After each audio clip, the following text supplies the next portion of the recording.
modelo de lo recto. Fíjese que un famoso filósofo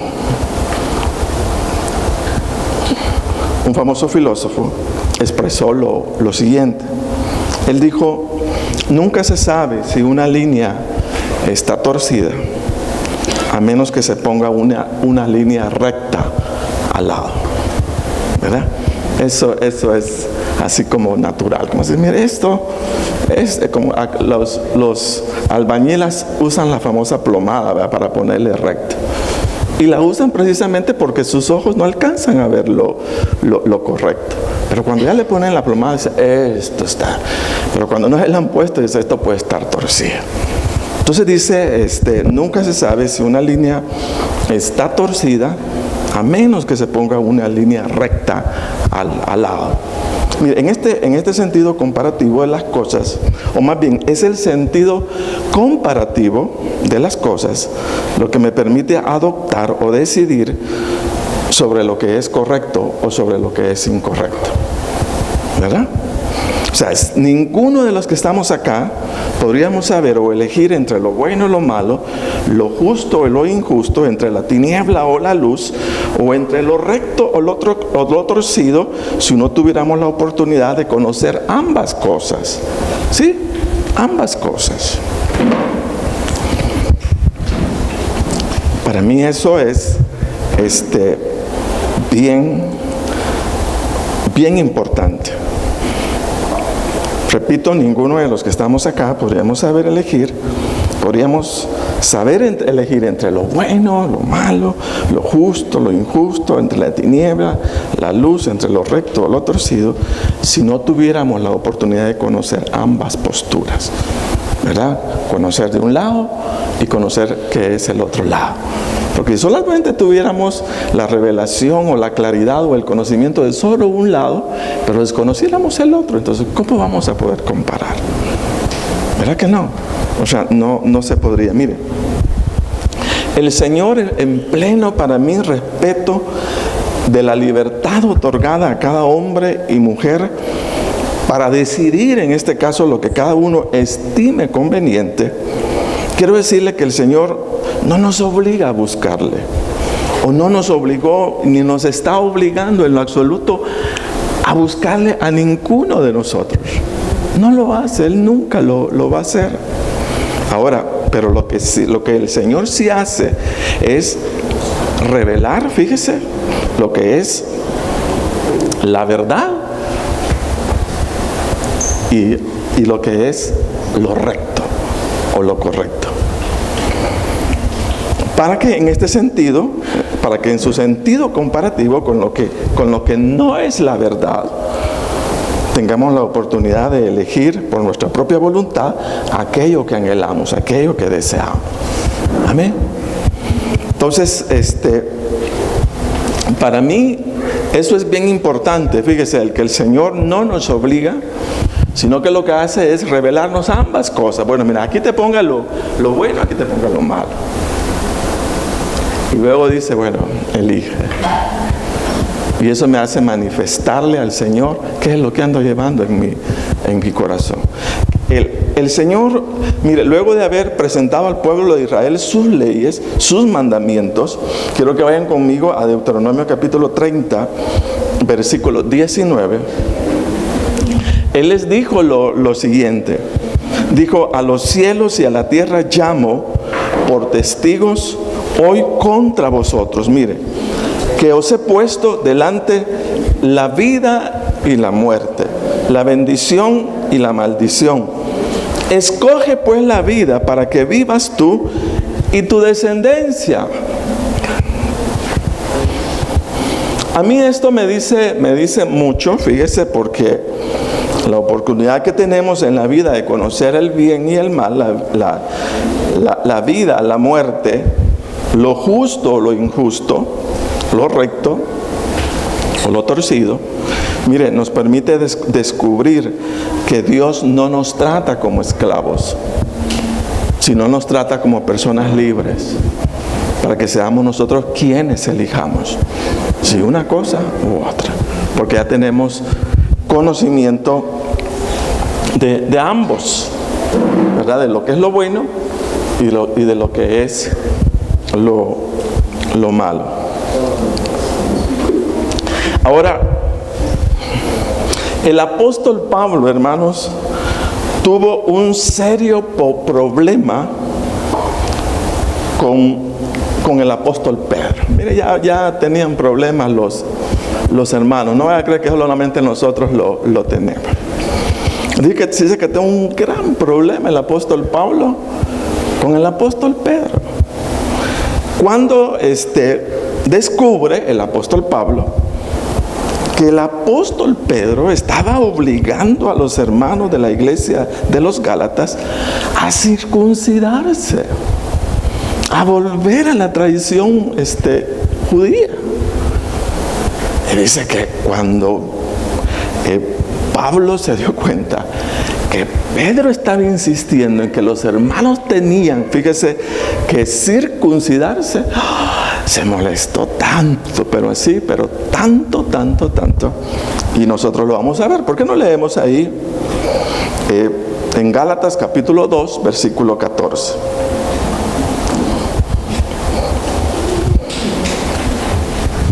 Y oiga lo que pasó. Gálatas 2, 14. Y oiga lo que dice. Pero cuando vi que no andaban rectamente conforme a la verdad del Evangelio, dije a Pedro delante de todos: mire, si tú, siendo judío, vives como los gentiles y no como judío, ¿por qué obligas a los gentiles a judaizarse? Le digo, tú eres un judío, pero no vives como judío. Parece que tienes revelación, le dijo, de la verdad, o sea, de la libertad que hay en Cristo. No estás viviendo como judío, pero cuando ves a los judíos convertirse al Señor, les estás obligando a circuncidarse.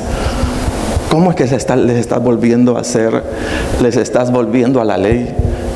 Cuando tú conoces la libertad, Pedro. Tú conoces lo que el Señor hizo en la cruz.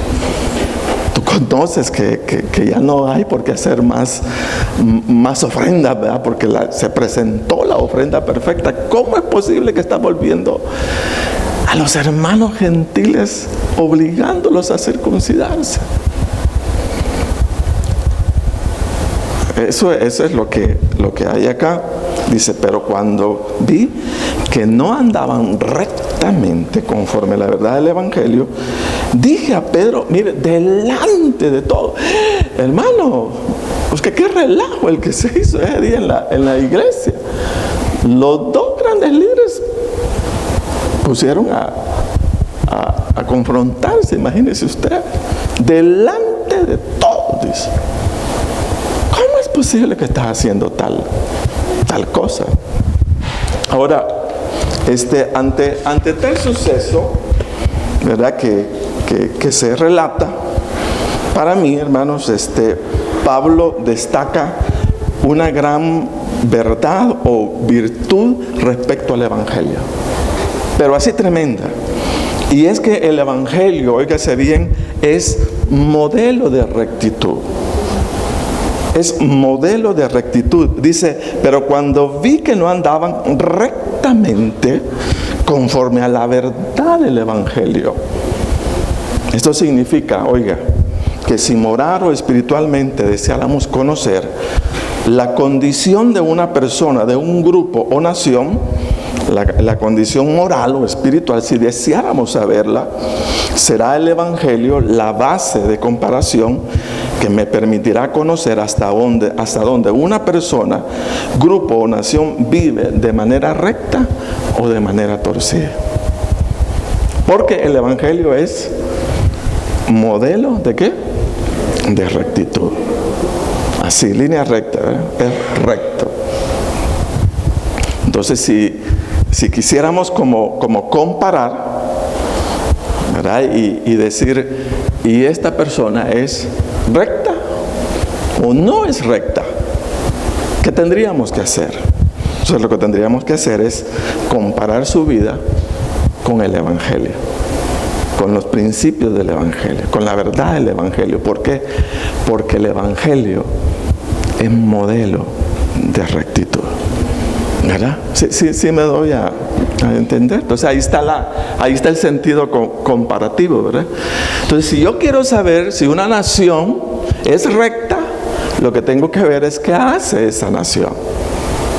Si nosotros queremos ver cómo es un gobernante, si es recto o es torcido, lo que tengo que hacer es compararlo con la verdad del Evangelio y decir, no, esta nación no anda bien, o este pueblo no anda bien, o esta persona no anda bien. ¿Por qué?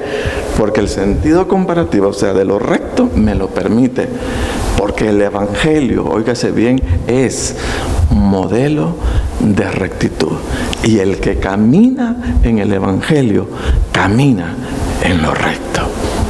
¿Sí me doy a entender? Entonces caminamos en lo recto.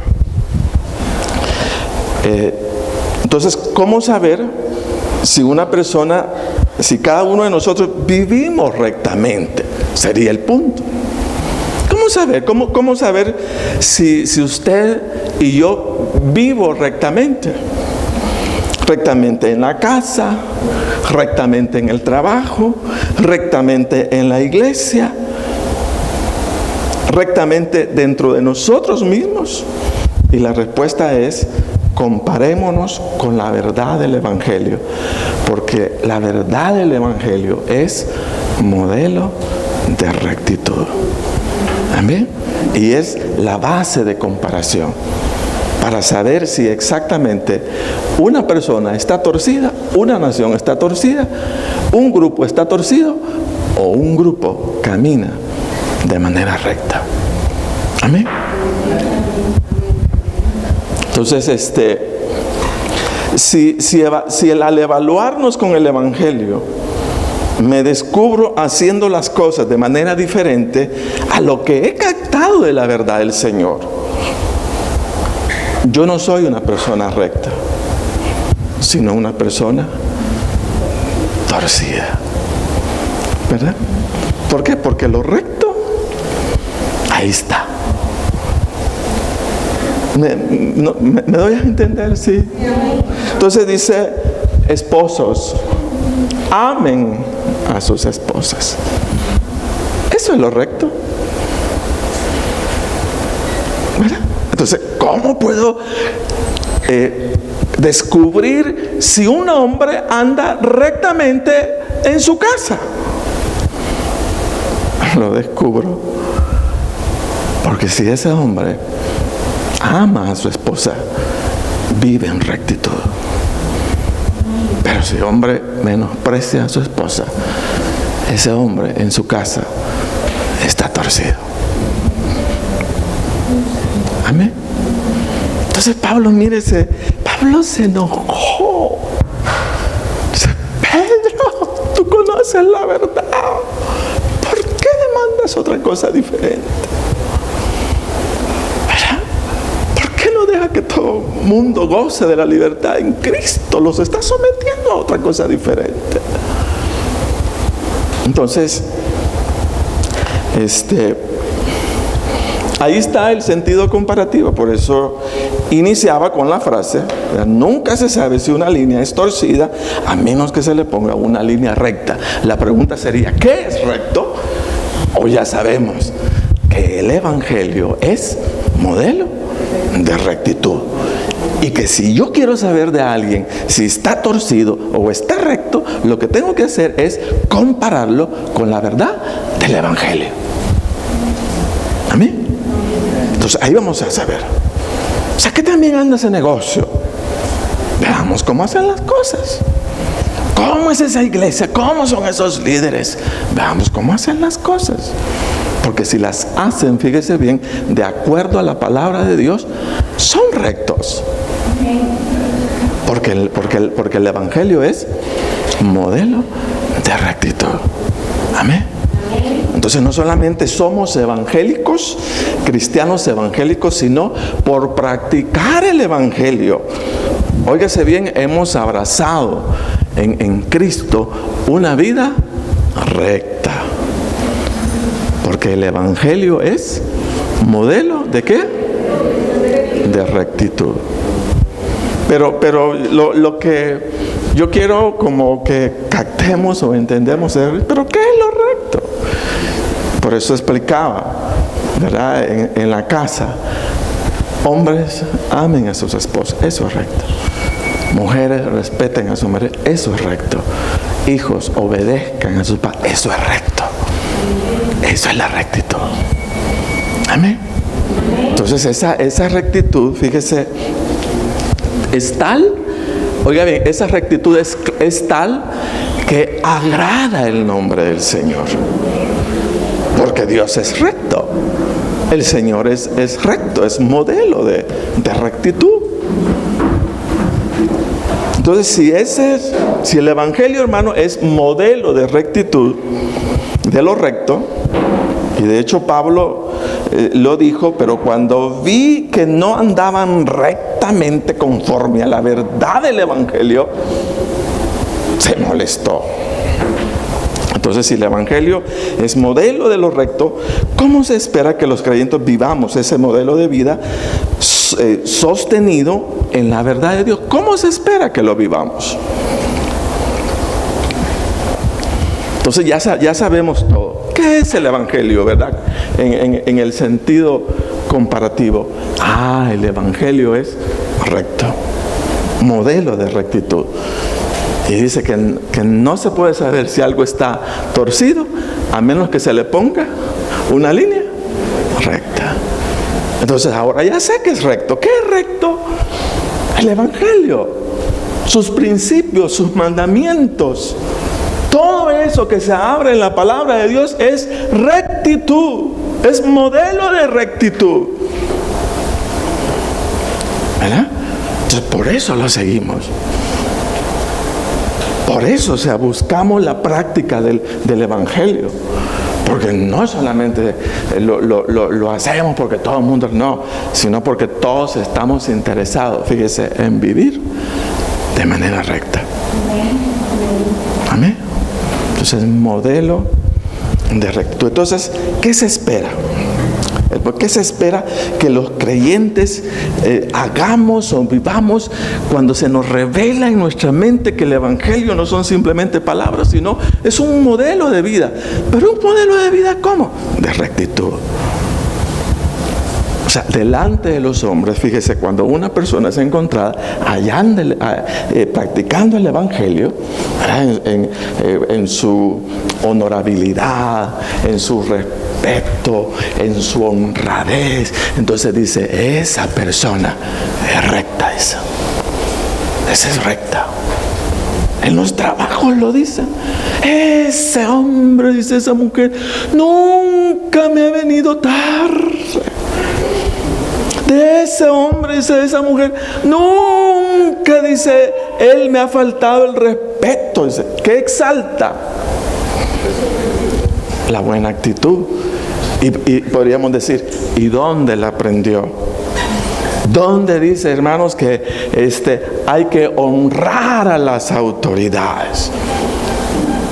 ¿Dónde dice que hay que dar buen testimonio a los ojos de los hombres para que no deshonren el nombre de Dios? En la palabra. Amén. Entonces, el Evangelio es modelo de rectitud. Modelo de rectitud. Entonces, ¿cómo se espera que lo vivamos? Si sabemos ahora que, repito, no son simplemente palabras, sino que el Evangelio es modelo de rectitud, ¿cómo se espera que lo vivamos?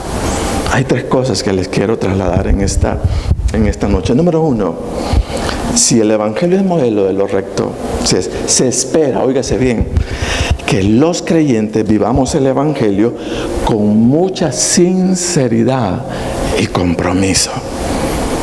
Porque en el Evangelio está representado lo recto y lo verdadero de Dios.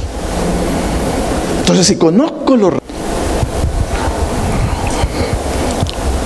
con sinceridad y con mucho compromiso. ¿Verdad? ¿Por qué? Porque está en medio el nombre del Señor, pero también está en medio ante los ojos de los hombres mi rectitud. Y el Evangelio es modelo de rectitud. Entonces, mire, cuando Pablo aconsejaba a Timoteo respecto a lo que tenía que cuidar para no ser encontrado caminando de manera torcida, sino recta, dice que le decía lo siguiente, oiga, y luego le doy la cita. Timoteo le decía: ninguno tenga en poco tu juventud, sino sé ejemplo de los creyentes en palabra, conducta, amor, espíritu, fe y pureza. Eso significa, fíjese, que en todos estos aspectos donde se mencionan actitudes de una persona recta, se espera que los creyentes, y esto es lo duro, lo difícil, en la casa, en la iglesia, en donde quiera, seamos modelos para los demás. Qué duro, porque eso es lo recto, eso es lo correcto. Amén. Entonces a Timoteo le decía: mira, para que no te encuentren torcido, le decía: ninguno tenga en poco tu juventud, sino sé ejemplo. Mire, sé ejemplo. Y ese ejemplo sirve de modelo. Sirve de modelo en tu casa, sirve de modelo en la iglesia, sirve de modelo en tu trabajo, sirve de modelo. Entonces, pero ¿y en qué? Vendría a ser la pregunta. Bueno, le voy a leer la nueva versión internacional. Dice, aunque no les he dado el texto: que nadie te menosprecie por ser joven. Al contrario, que los creyentes vean en ti un ejemplo a seguir en la manera de hablar. Ya un poquito más digerido, en la manera de hablar, en la conducta, en el amor, fe y en la pureza. ¿Sí? Entonces estoy tratando como de, adelante, hermana, qué bueno que esté acá. Estoy tratando como de dar más detalle, porque de repente nos quedamos con: ¿y qué tengo que hacer? Entonces, como ya dijimos que es recto, y decimos, bueno, si sé que es recto, tengo que hacerlo con sinceridad, tengo que hacerlo con compromiso. Mire, eso significa, hermano, que nosotros tenemos que trabajar para ser modelos de ello. Mire, tenemos que trabajar con la manera de hablar. Porque eso es lo que le dice Pablo a Timoteo: ninguno tenga en poco, sino sé ejemplo de los creyentes en palabra, en conducta, en amor, en fe y en pureza. Entonces, en todos esos aspectos, en cada uno de ellos, nosotros necesitamos como creyentes trabajar con nosotros mismos. Entonces tenemos que estarnos preguntando cosas. ¿Y yo cómo hablo? Fíjese, ¿cómo escuchan mis hijos que yo les hablo? ¿Cómo escucha mi jefe que yo le hablo? ¿Cómo escucha mi líder que yo le hablo? Porque dice que una persona que vive rectamente cuida su manera de hablar. Amén. Imagínense qué cosa, hermano. Estamos metidos en un gran lío. Estábamos un día sentados y le dije a Evelyn una cosa, y me dijo: Evelyn, me ofendiste con tus palabras. Y a lo mejor con Sonia igual. A saber cuántas veces, ¿verdad? Pero cuando Evelyn me dijo, eso significa, dije yo, que algo en mi tono de voz debe de cambiar, debe de ser diferente, debe de ser. Imagínense que hasta eso tenemos que evaluarnos, hasta en el tono de voz que usamos. Es obvio, ¿verdad? O sea, ¿por qué venimos tan torcidos de nuestra vieja naturaleza que volvernos a la rectitud? ¡Ay, qué clio más grande!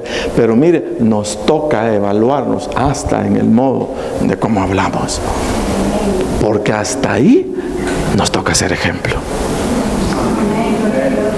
Amén. Fíjese que no podemos hablar así locamente.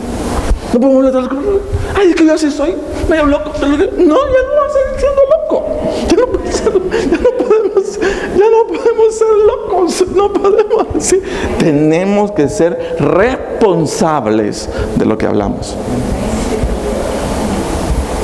Fíjese usted, hermano, hasta dónde llega el Evangelio. ¿Cómo es tu conducta? Porque le dice, le dice, mira, que nadie te menosprecie por ser joven, al contrario, que los creyentes vean en ti un ejemplo, un modelo, diría yo, a seguir en la manera de hablar, en la conducta, cómo reacciones, cómo acciones. Ay, hermano, a mí me ha tocado duro. Qué cosa más difícil, Dios. Qué torcido, hermano. He sido de plano. Y me ha tocado hasta en eso. Cada vez que era un lío que armaba. Armando líos por todos lados, hermano. Ya decía aquellos que cantaban, armando líos, ¿verdad? Qué cosa más difícil. Siempre. Y me tocó evaluar. Y Dios, no puede ser. O sea, he llorado mucho por mí mismo, por mi condición. ¿Por qué? Porque yo sé que conforme van apareciendo, hermanos, las situaciones, nos vamos identificando. Por eso decía, si queremos ser sinceros, yo no puedo anular, o sea, aquellas actitudes de las que yo mismo estoy consciente que son incorrectas,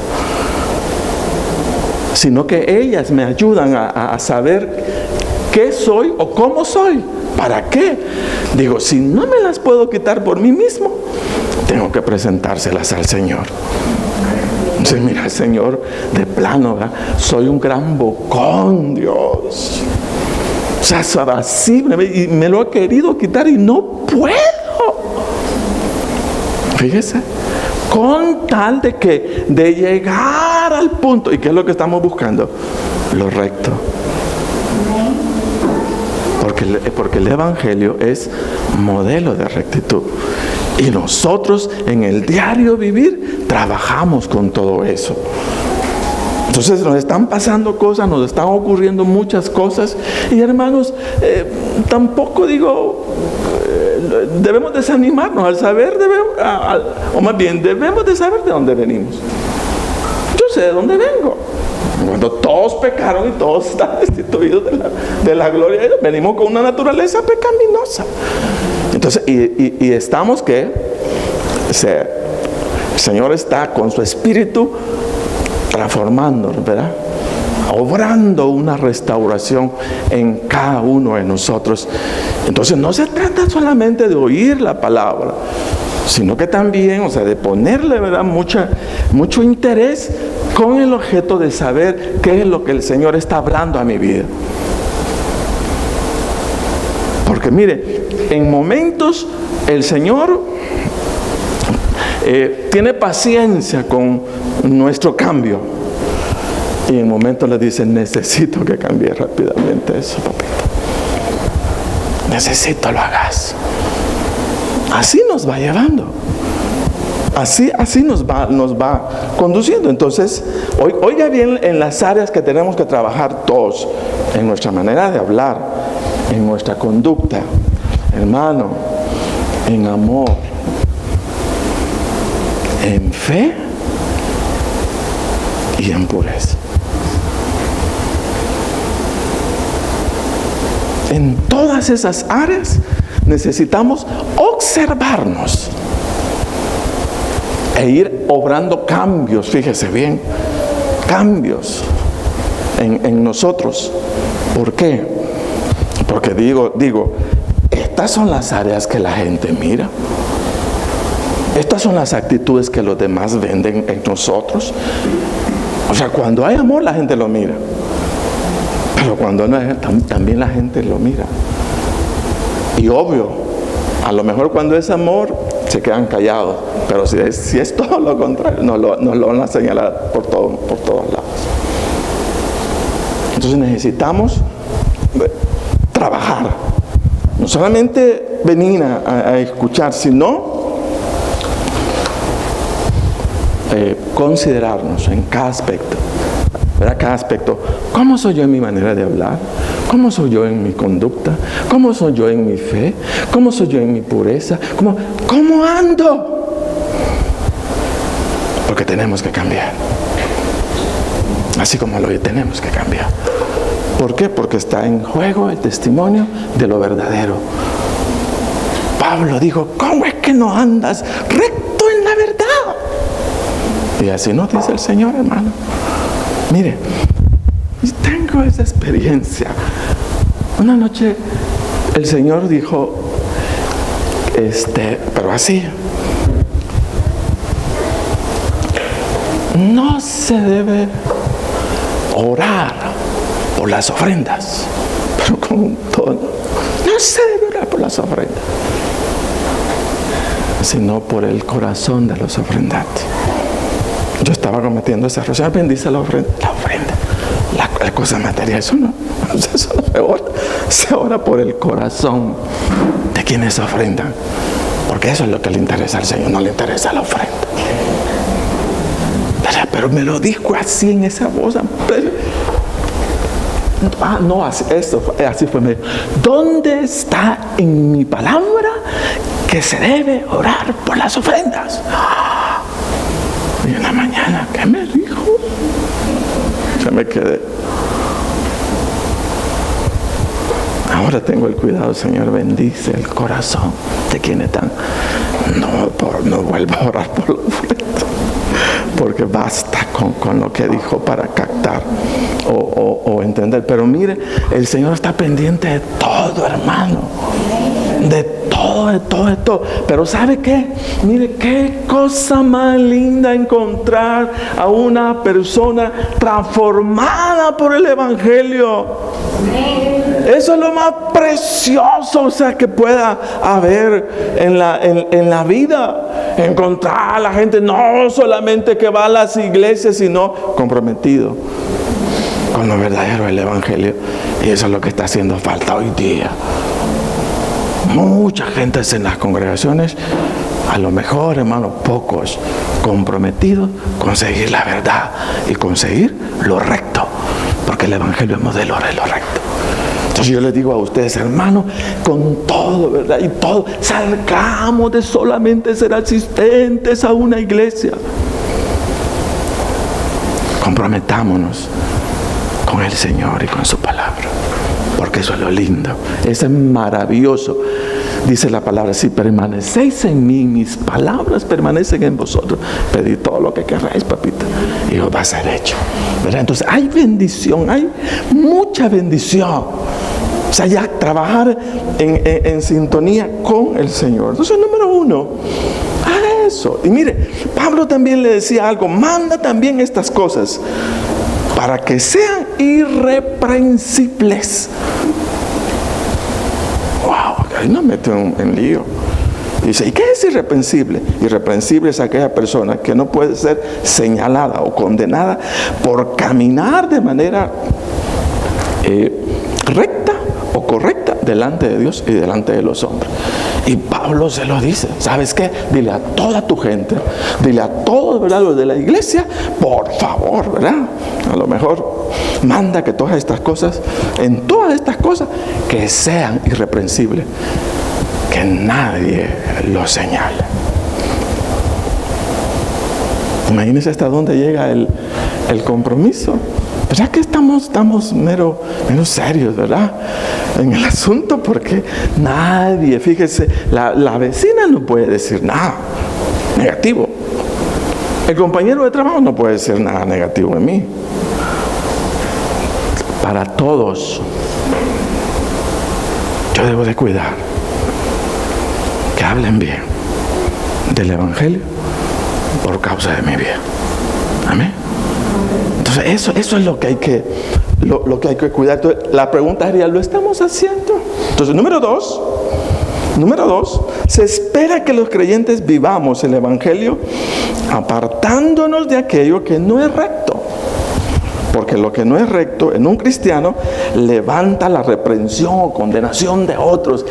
Cuando Pablo vio que Pedro, ¿cómo se te ocurre negarle la bendición de la libertad en Cristo a esta gente? Que es lo que está diciendo ahí la palabra, que cuando no andamos rectamente, lo torcido va a levantar de la gente señalamiento y condenación. Eso es lo difícil. Fíjese, pero cuando vi que no andaban rectamente conforme a la verdad de Dios, dije a Pedro, delante de todos, hermano. Qué duro es que lo reprendan a uno delante de los demás, ¿verdad? Ni siquiera lo mandó a decir, mira, Pedro, cuando terminemos el culto nos vamos a sentar, ¿verdad? Nos vamos a sentar. No dijo eso. Dice que en el momento se encendió tanto y delante de todos, ¿qué estás haciendo, fulano? Qué duro es reprendido. Que lo reprende el hombre, es duro. Ahora te voy a decir una cosa. Qué duro es que nos reprende el Señor.